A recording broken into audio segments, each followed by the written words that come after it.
Olá, sejam mais uma vez muito bem-vindos. E o capítulo de hoje é o 41 do livro de Gênesis, que vem falando aqui, continuando sobre a história de Moisés, a história de José, aqui, dando prosseguimento enquanto ele estava lá na terra do Egito. E pedimos mais uma vez o Espírito de Deus para que possamos entender mais um pouco da palavra, que o Senhor nos ajude a praticá-la dia após dia. Em Cristo Jesus, amém. E começa da seguinte forma: passados 2 anos completos, Faraó teve um sonho. Parecia ele achar-se de pé junto ao Nilo. Do rio subiam 7 vacas formosas à vista e gordas, e pastavam num carriçal. Após elas subiam do rio outras 7 vacas feias à vista e magras. Pararam junto às primeiras na margem do rio. As vacas feias à vista e magras comiam as 7 formosas à vista e gordas. Então acordou Faraó. Tornando a dormir, sonhou outra vez. De uma só haste saíam 7 espigas cheias e boas, e após elas nasciam 7 espigas mirradas, crestadas do vento oriental.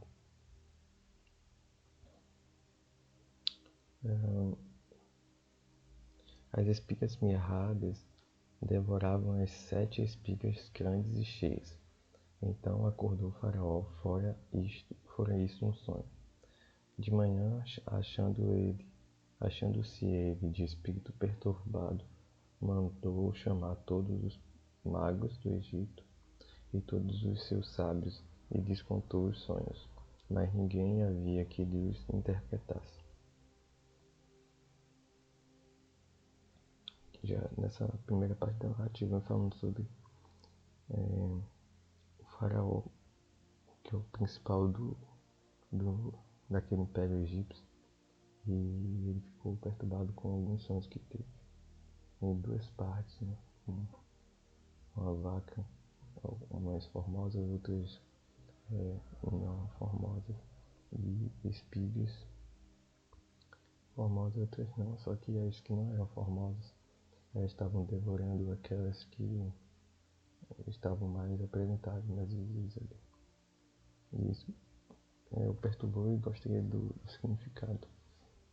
E então aqui ele chamou todas as pessoas que tinham essa provável habilidade em seu reino. No verso 9 continua, disse a Faraó, o copeiro-chefe: lembro-me hoje das minhas ofensas. Estando Faraó muito indignado contra os seus servos e pondo-me sob prisão na casa do comandante da guarda, a mim e ao padeiro-chefe, tivemos um sonho na mesma noite, e eu e ele sonhamos, e cada sonho com a sua própria significação. 12. Achava-se conosco um jovem hebreu, servo do comandante da guarda. Contamos-lhes nossos sonhos, e ele nos interpretou, a cada um segundo o seu sonho.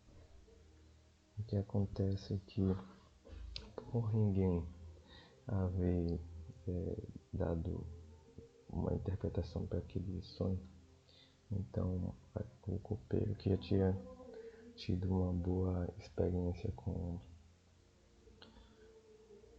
um esquisito ali, e que ficou de falar boas novas com o faraó a respeito do que de intercessão para com ele, né? Então ele indicou José, que tinha dado uma profecia verdadeira, no caso, essa interpretação. Então o faraó aqui, e como nos interpretou, assim mesmo se deu. eu fui restituído ao meu cargo, o outro foi enforcado. 14. Então Faraó mandou chamar José, e o fizeram sair à pressa da masmorra. Ele se bateu, mudou de roupa e foi apresentar-se a Faraó. Este lhe disse: tive um sonho, e não há quem o interprete. Ouvi dizer, porém, a teu respeito, e quando ouves um sonho, pode interpretá-lo. E José, na sua humildade, disse: respondeu-lhe José: não está isso em mim, mas Deus dará resposta favorável a Faraó.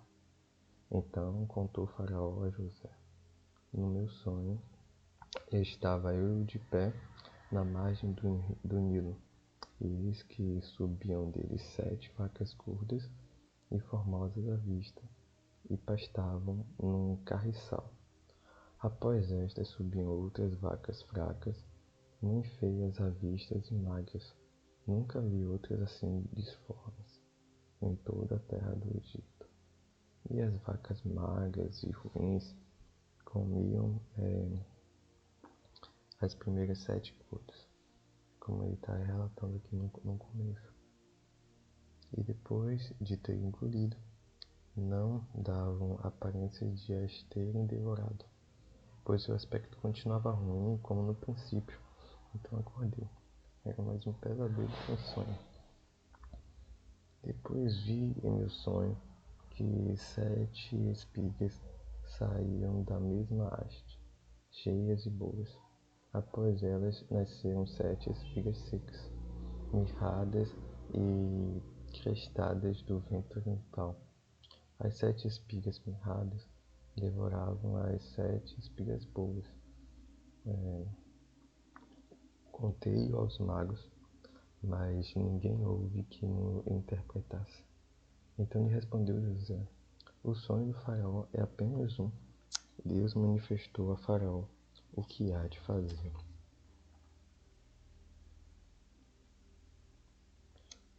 Da interpretação.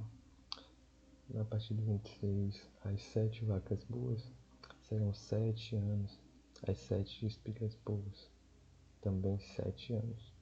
O sonho é um só. As 7 vacas magras e feias que subiam após as primeiras serão 7 anos, bem como as 7 espigas mirradas e crestadas do vento oriental. Serão 7 anos de fome. Esta é a palavra como acabo de dizer a Faraó, que Deus manifestou a Faraó, que ele há de fazer. Eis aí vem 7 anos de grande abundância por toda a terra do Egito. Seguir-se-ão 7 anos de fome, e toda aquela abundância será esquecida na terra do Egito. E a fome consumirá a terra, e não será lembrada a abundância da terra, em vista da fome que seguirá, porque será gravíssima. O sonho do faraó foi dúplice, porque é coisa estabelecida por Deus, e Deus se apressa a fazê-la. Agora, pois, escolhas faraó um homem ajuizado e sábio, e o ponha sobre a terra do Egito. Você vê que, além da interpretação, no espírito de humildade que José se apresentou diante do faraó, assim o Espírito de Deus pôde usá-lo nesse tipo de dom, e além de interpretar o sonho que ninguém mais conseguia, apenas pelo poder de Deus, porque Deus o havia revelado. Por isso que a interpretação foi verdadeira.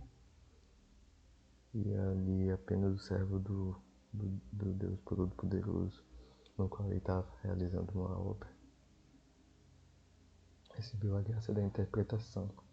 E com a interpretação também a solução do problema, como vem aqui descrito nesses versos. E o 34 também diz: faça isso, faraó, e ponha administradores sobre a terra, e tome a 5ª parte dos frutos da terra do Egito nos 7 anos de fartura, ou seja, 20% de tudo aquilo que a terra estava sendo produzida, ele deveria de alguma forma guardar. E aí ele vai continuar dizendo: Ajunte os administradores, toda a colheita dos bons anos que virão. Recolham cereal debaixo do poder de Faraó, para mantimento nas cidades do guarda. Assim, o mantimento será para abastecer a terra nos 7 anos de fome que haverá no Egito, para que a terra não pareça de fome. E aqui dando a solução, né, do que haveria de acontecer, do que haveria de fazer.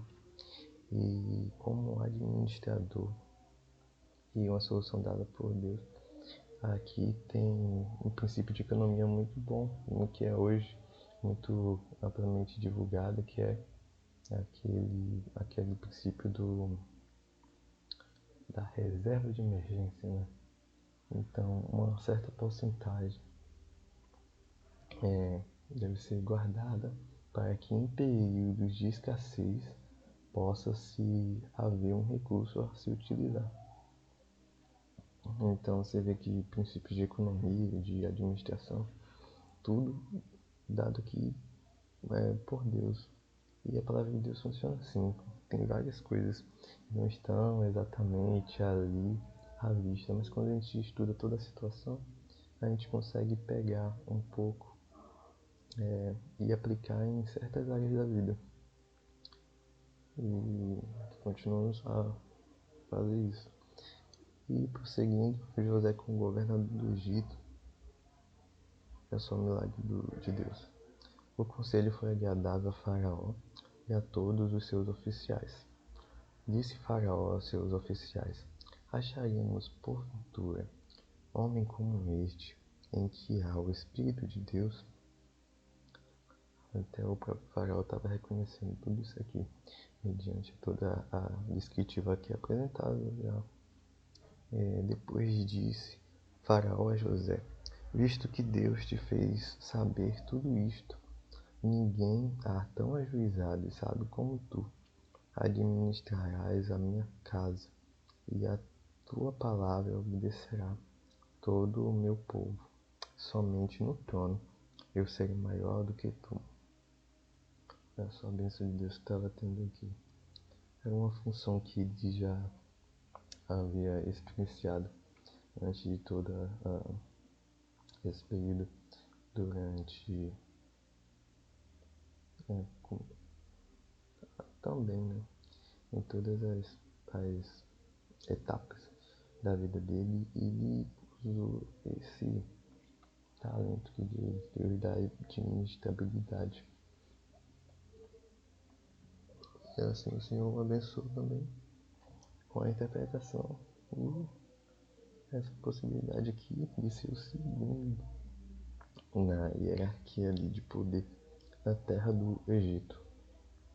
E 41 diz: Disse mais Faraó a José: Vês que te faço autoridade sobre toda a terra do Egito. Então tirou Faraó o seu anel de sinete da mão e o pôs na mão de José. Fê-los vestir roupas de linho fino e lhe pôs ao pescoço um colar de ouro. E fê-los subir ao seu segundo carro e clamavam diante dele: Inclinai-vos desse modo. O constituiu sobre toda a terra do Egito. Disse ainda Faraó a José: Eu sou Faraó, contudo, sem a tua ordem, ninguém levantará a mão ou pé em toda a terra do Egito. E José chamou Faraó de Zafenate-Paneia. Ele deu por mulher a Asenate, filha de Potífera, sacerdote de On. Incrível a vida, essa mudança drástica que o Senhor fez de uma hora para outra, saindo de lá de um subalterno, né?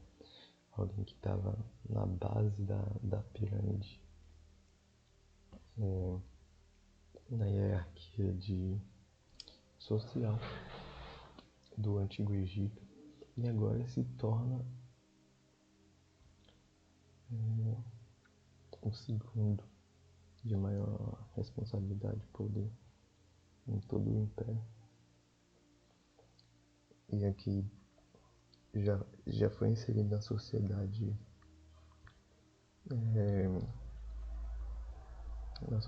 egípcia, né, no alto escalão, com nome egípcio e família também. E assim ele se apropriou do cargo. Era José da idade de 30 anos quando se apresentou a Faraó, rei do Egito, e andou por toda a terra do Egito. Essa é uma idade que na Bíblia é como se fosse um amadurecimento para altas responsabilidades. Se você ver no começo, essa é a probabilidade ali que Adão tem seu primeiro filho, que mais lá para frente que Jesus começa o ministério. E aqui José, ele recebe um alto encargo.